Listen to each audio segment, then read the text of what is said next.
Hello guys, welcome to మా startup కథ.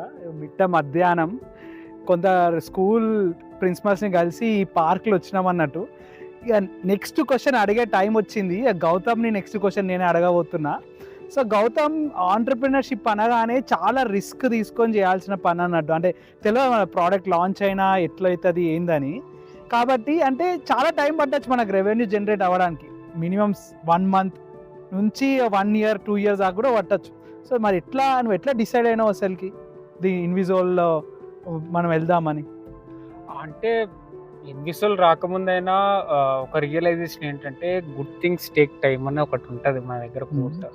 So ఆ క్లియర్ అవేర్నెస్ అయితే నాకు ఉంది.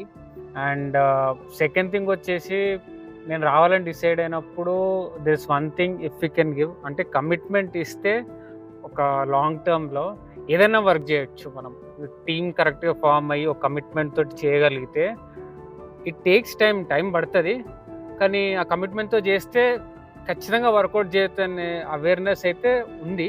సో అందుకనే నేను స్టెప్ తీసుకున్నాను. సో చూస్తూ ఉండండి, మా స్టార్టప్ కథ నెక్స్ట్ క్వశ్చన్తో మేము ముందుకు వస్తాం.